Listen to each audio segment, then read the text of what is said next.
Bonjour et bienvenue sur notre chaîne. Aujourd'hui, nous allons faire un récapitulatif d'un film américain de comédie et de romance intitulé « Reviens-moi » datant de 2007. Mais avant de commencer, faites attention aux spoilers et profitez de la vidéo. Le film s'ouvre en 1935 en Angleterre avec une jeune fille de 13 ans nommée Bryony Tallis qui écrit une pièce qu'elle veut jouer lors du dîner du soir pour le retour de son frère aîné Léon. Elle se promène dans le manoir, dans le jardin, et trouve Robbie Turner, le fils de la gouvernante, âgé de 20 ans, qui s'occupe des fleurs. Ils échangent quelques mots et il est clair que Bryony a le béguin pour lui, mais il la considère comme une jeune sœur. Bryony l'invite à sa pièce de théâtre, mais il s'excuse en lui disant qu'il est occupé et qu'il ne pourra peut-être pas assister à la pièce, mais qu'il la lira. Bryony apporte alors le texte à sa mère et après l'avoir lu, elle fait l'éloge de la pièce, l'adore et la considère comme très étonnante. Plus tard dans la journée, nous voyons Bryony allongée dans le jardin avec sa grande sœur Cecilia. Bryony demande à Cecilia pourquoi elle ne parle plus à Robbie. Cecilia répond qu'elle le fait, mais qu'ils évoluent dans des cercles différents.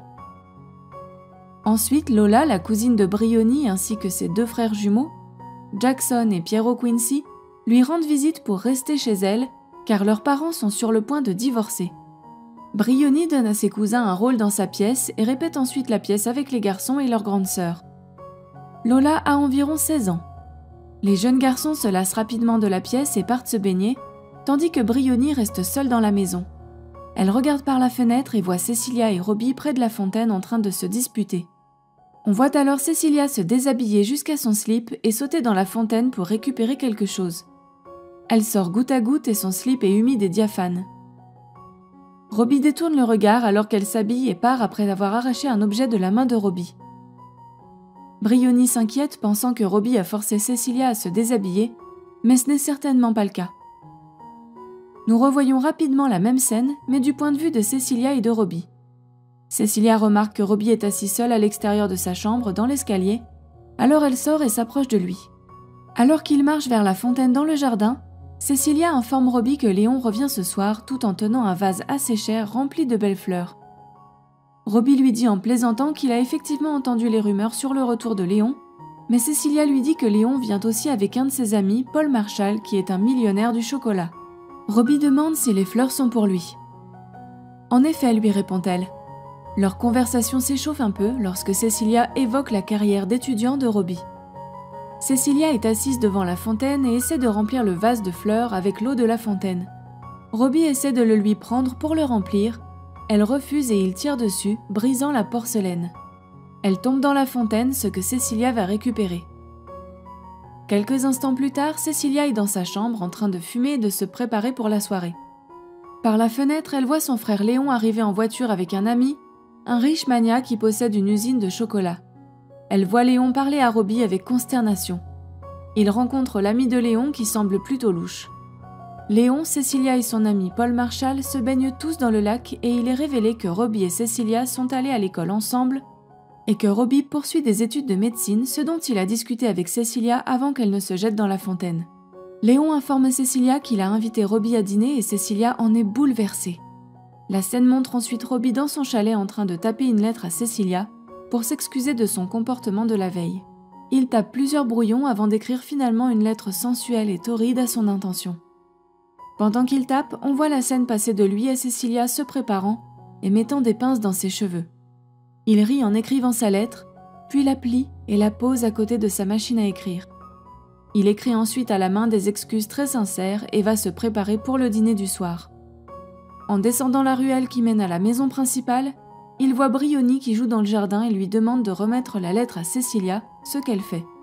Alors qu'elle court vers la maison, Robbie se souvient qu'il a mis la mauvaise lettre dans l'enveloppe et qu'en fait, c'est la lettre racoleuse qui est remise.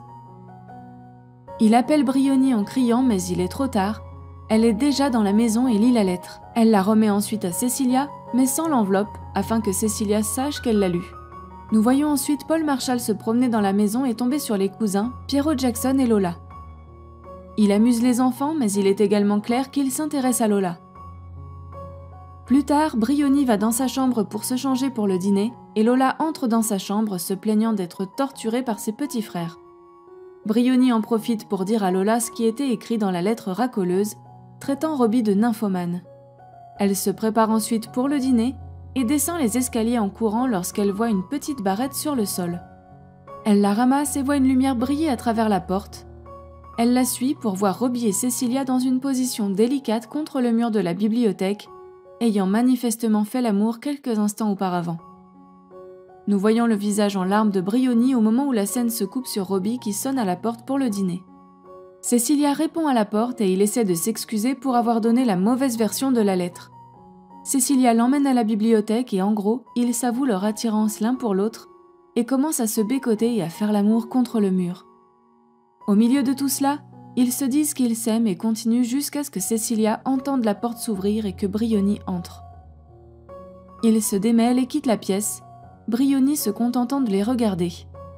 Au dîner, ils font tous comme si rien ne s'était passé, jusqu'à ce que Madame Tallis remarque que les jeunes jumeaux ne sont pas au dîner et envoie Briony les chercher. Briony est donc envoyée les chercher. Elle redescend et informe le groupe que les garçons se sont enfuis et un groupe de recherche est immédiatement formé. Briony prend une lampe de poche et part seule. Elle tombe sur un homme au pantalon baissé sur Lola. Dès que la lampe de poche les éclaire, il s'enfuit, mais on ne voit pas son visage. Lola pleure et Briony court vers elle pour lui demander qui était l'homme. Lola n'est pas sûre car elle a les yeux couverts, mais Briony la convainc que c'est Robbie. Lola est ramenée dans la maison et la police est appelée. Briony témoigne que c'est Robbie qui a attaqué Lola et elle est sûre de l'avoir vu. Cecilia dit à la police de ne pas croire Briony, qui est une fille fantaisiste, mais dès que Robbie revient à la maison, après avoir trouvé les deux jeunes garçons, la police l'emmène. 4 ans se sont écoulés et Robbie se trouve en France avec 2 autres soldats de l'armée, à l'époque de la Seconde Guerre mondiale. Il lui demande ce qu'un homme instruit comme lui fait comme simple soldat, ce à quoi Robbie répond qu'il ne peut pas être promu s'il sort de prison, et qu'on lui a donné le choix entre rester en prison ou rejoindre l'armée. Puis nous voyons une scène qui s'est déroulée 6 mois plus tôt, où Robbie et Cecilia se retrouvent après 3 ans et demi, et après une conversation maladroite, ils se déclarent leur amour après tout ce temps. Cecilia est devenue infirmière à Londres, vit dans un appartement et ne parle plus à sa sœur Briony ni à sa famille. Robbie retourne à la guerre, mais ils continuent à s'écrire. Cecilia lui parle d'un chalet au bord de la mer qu'ils pourront visiter la prochaine fois qu'il sera en permission et lui donne une photo de ce chalet pour qu'il s'y accroche. Tout au long de son séjour dans l'armée, Robbie passe par des batailles et regarde la même photo dès qu'il en a l'occasion. Cecilia lui dit également que Briony est maintenant en formation d'infirmière et qu'elle lui a écrit pour lui demander de lui parler. Nous voyons alors une Briony de 18 ans dans son uniforme d'infirmière qui essaie de s'intégrer à l'hôpital. Elle écrit à Cecilia pour lui demander de lui parler et lui dire qu'elle ne réalise que maintenant l'ampleur de son faux témoignage. On voit maintenant Robbie, blessé en France, qui attend le rassemblement des soldats pour être emmené à l'hôpital, puis Briony et les autres infirmières qui s'occupent des soldats blessés. Elle s'imagine qu'elle voit Robbie, mais il n'est pas là. Quelques jours plus tard, Briony quitte l'hôpital pour assister au mariage de Paul Marshall qui épouse sa cousine Lola. Lola voit Briony au mariage mais l'ignore. Briony se rend alors à l'appartement de Cecilia et la supplie de lui parler de s'excuser. Elle y voit Robbie qui veut lui briser le cou, mais au lieu de cela, Robbie et Cecilia font en sorte que Briony répare ce qu'elle a fait de mal et change sa déclaration. Briony admet qu'elle a vu Paul Marshall attaquer Lola cette nuit-là dans le jardin et il s'énerve parce que Paul vient d'épouser Lola et qu'il a donc l'immunité. Briony accepte de changer sa déposition et elle part tandis que Cecilia et Robbie sont enfin ensemble dans l'appartement et s'embrassent. Briony est dans un train et soudain l'écran devient noir et une femme demande s'ils peuvent s'arrêter un moment. Nous passons au présent et nous voyons une vieille Briony Tallis interviewée sur son dernier livre intitulé « Reviens-moi ». Elle explique qu'il s'agit de son dernier livre parce qu'elle est en train de mourir et qu'elle voulait être complètement honnête sur tous les événements de la situation. Elle admet cependant qu'elle n'a pas été honnête sur un point. Elle n'est jamais allée voir sa sœur ce jour-là pour lui demander pardon, et Robbie n'a jamais été là car il est mort de septicémie en France en attendant d'être emmené à l'hôpital quelques mois plus tôt. Elle dit aussi qu'elle n'a jamais pu arranger les choses avec sa sœur car elle a été tuée dans l'explosion d'une bombe quelques mois après la mort de Robbie. Briony admet qu'elle a dû vivre avec cette vérité toute sa vie et qu'elle l'a donc changée dans son livre pour donner à Cecilia et Robbie la chance d'être ensemble dans son livre, si ce n'est dans la vraie vie. À la fin, Cecilia et Robbie jouent sur la plage, puis entrent dans le cottage dont Cecilia avait parlé plus tôt. Et le film se termine ici. C'est tout pour aujourd'hui. Si vous avez aimé cette vidéo, Veuillez aimer, partager et commenter. Appuyez sur l'icône de la cloche pour ne pas manquer les mises à jour et n'oubliez pas de vous abonner à notre chaîne. Prenez soin de vous et à la prochaine fois.